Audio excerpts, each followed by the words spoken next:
Asia Tenggara adalah wilayah di bagian tenggara benua Asia. Wilayah ini mencakup semenanjung Indochina dan semenanjung Malaka, serta Kepulauan Melayu.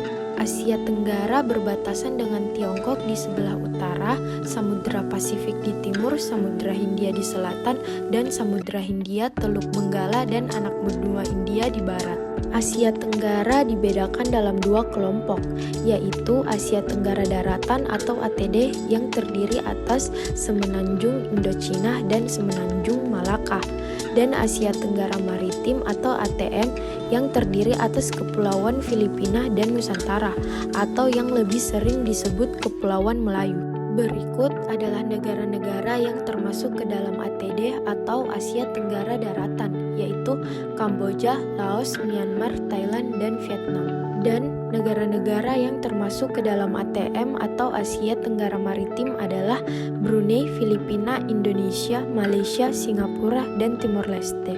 Selanjutnya, ada berbagai bentuk pemerintahan serta bahasa resmi dari negara-negara yang berada di kawasan Asia Tenggara.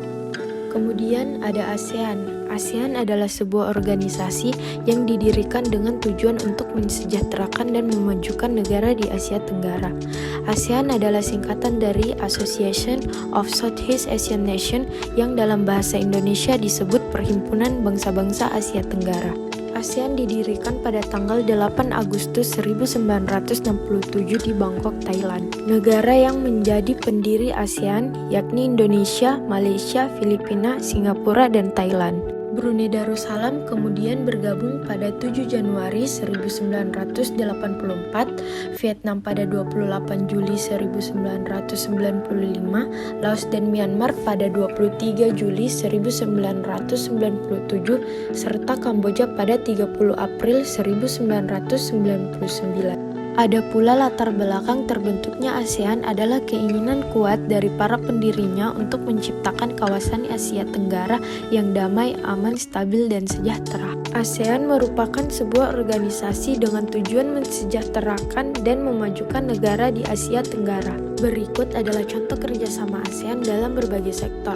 Yang pertama ada di sektor industri, melalui ASEAN Industrial Cooperation. Yang kedua dalam sektor cadangan pangan. Yang ketiga, kerjasama ASEAN dalam sektor perdagangan. Dan yang terakhir di sektor politik, yaitu Zone of Freedom and Neutrality.